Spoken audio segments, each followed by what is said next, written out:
guys, welcome to Joy of the World.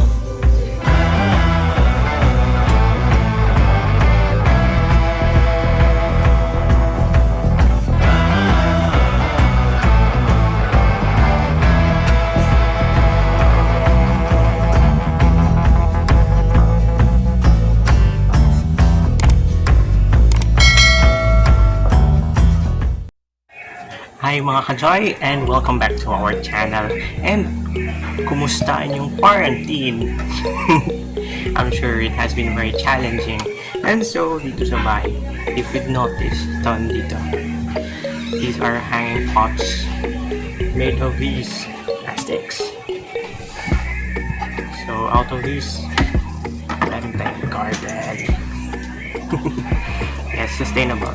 Hindi lang yung pang plantito-plantita na mga tanim. So it has something to be pwedeng kainin.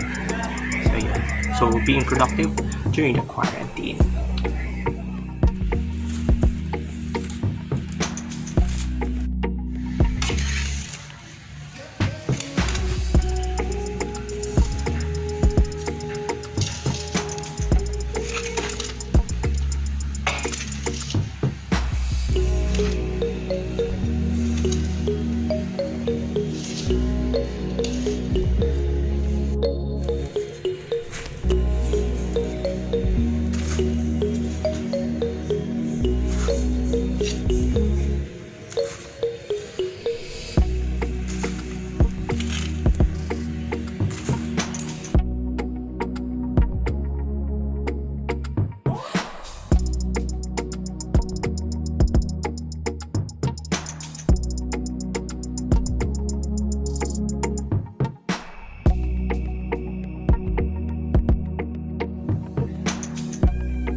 So inside this mini garden na may hanging pots.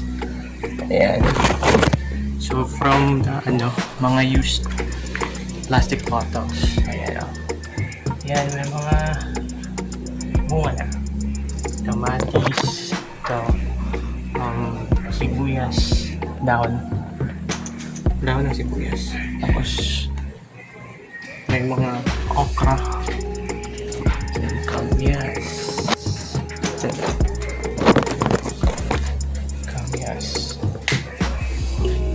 then may tanglad down here. Doon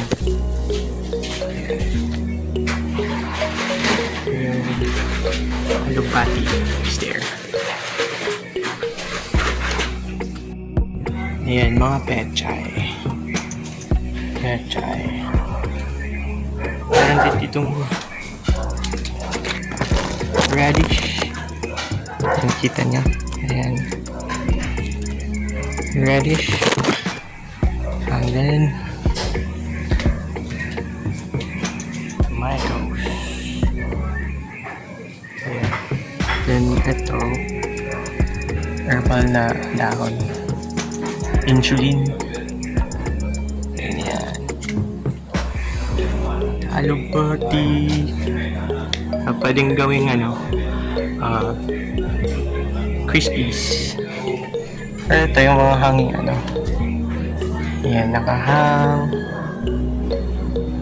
Alubati dome. Dome. May dragon fruit. Then yung malunggay. Herba buena. Ayan. So this is really a productive way of making your quarantine sustainable with your greens na kailangan. Yun yung mga plates. Ayan.